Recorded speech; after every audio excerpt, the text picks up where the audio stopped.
While Republican presidential candidate Vivek Ramaswamy, who you see there in third place, appeared on two Sunday shows yesterday. Some of his exchanges with Chuck Todd on Meet the Press.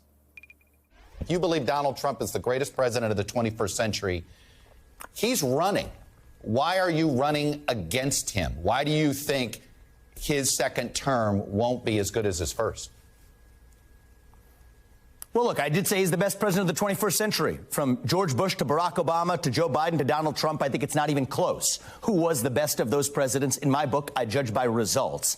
That being said, I believe I can take the America First agenda even further than Donald Trump did. All right, again, from your book, no one likes a sore loser. That's one of the worst victimhood complexes of all. Are you referring to Donald Trump? I referred in that chapter both to Stacey Abrams and to Donald Trump. And I think that the answer is we need leaders who ultimately stand for victory over victimhood. Let me bring up a couple questions you didn't get a chance to answer at the debate. Most of the candidates on stage Wednesday night said Mike Pence did the right thing on January 6th. Do you agree? I would have done it very differently.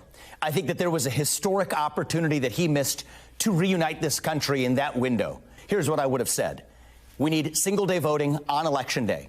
We need paper ballots, and we need government-issued ID matching the voter file. And if we achieve that, then we have achieved victory, and we should not have any further complaint about election integrity. So what would you have done it through the Senate? So what would you have done with Mike Pence? You would have not certified the election? So in my capacity as president of the Senate, I would have led through that level of reform, then on that condition certified the election results, served it up to the president, President Trump, then to sign that into law, and on January 7th declared the re-election campaign pursuant to a free and fair election. I think that was a missed opportunity. Vivek Ramaswamy on Meet the Press. Joining us now, senior columnist at the Daily Beast, Matt Lewis. Matt, good morning. Before we dig into your latest piece titled Trump and Ramaswamy Show Us How the Worst Get to the Top, parse through some of what he was saying yesterday with Chuck. I mean, we heard a lot of that at the debate the other night.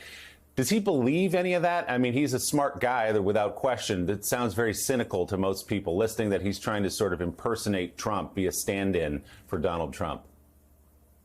I like the Ramaswamy who wrote the book like 2 years ago, who made some very good points.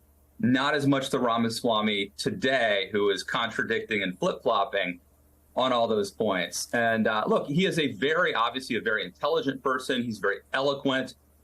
He can go on TV and express himself very well. And then it's only after you unpack the points he makes that you realize most of them are kind of BS. So, for example, the idea that Mike Pence, the vice president of the United States, had the power to tell states who, by the way, run elections, that Mike Pence had the constitutional power to tell these states they had to do in-person voting and that they had to have paper ballots and all of these things. And that it was Mike Pence's responsibility, not Donald Trump's responsibility. Remember, Donald Trump is telling people, don't do mail-in voting, which, again, interestingly, Vivek actually did mail-in voting. Later on, Chuck Todd asked him how he voted in 2020. He didn't vote in person. He did mail-in voting, and he cited a global pandemic as the reason why he did mail-in voting. Well, maybe that's why a lot of other people did the same thing. So, again, if you just listen to him, maybe you're flipping the channel or something, he sounds incredibly compelling and eloquent. But when you start to unpack the things he's saying, they usually don't really hold water.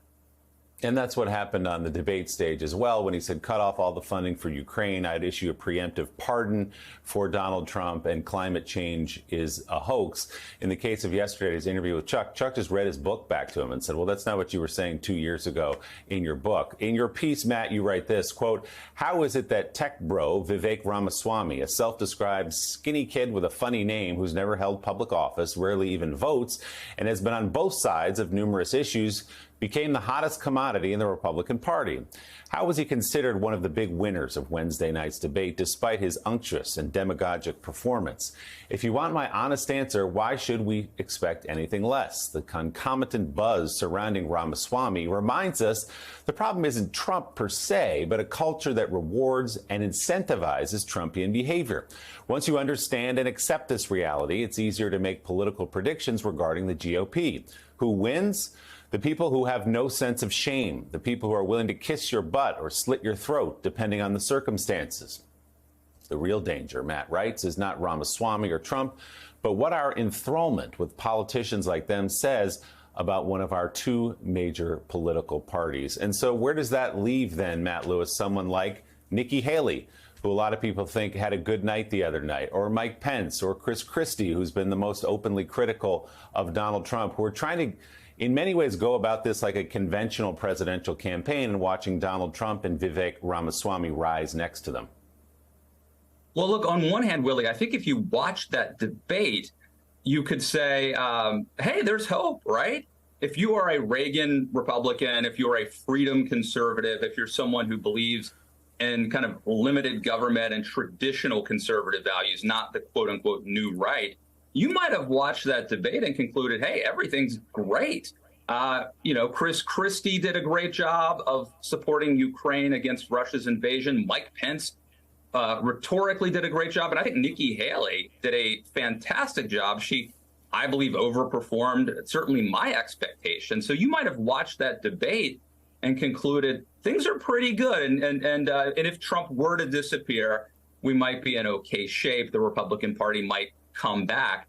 The problem is if you start to actually add up the polling and consider who's winning, something like 75 or 80% of Republican voters are supporting either Donald Trump, Vivek Ramaswamy, or Ron DeSantis. So it's, the people that we've mentioned here, that Mike Pence, Nikki Haley, Chris Christie, that's like maybe 20, 21% of the vote. And so maybe it's not as cheery as the debate made it look. And the last thing I would add, Willie, is the attention economy right now. Who is getting the attention and the buzz and the excitement? It's Vivek Ramaswamy. He is winning that argument, or at least that part of the campaign right now. And, in my piece, I talk about this famous Hayek book, of course, The Road to Serfdom. And he talks in it, he has a chapter that talks about why the worst get on top. He was talking about totalitarian regimes where, like the old Soviet Union, it's not Trotsky who ends up, succeeding Lenin, right? It's the worst. It's Stalin. It's someone who's willing to do whatever it takes to win. Obviously, we are blessed that we do not live in that kind of regime here in America. But I think that the dynamic is similar, that it is the worst people in the Republican Party right now who are more likely to do what it takes to get to the top.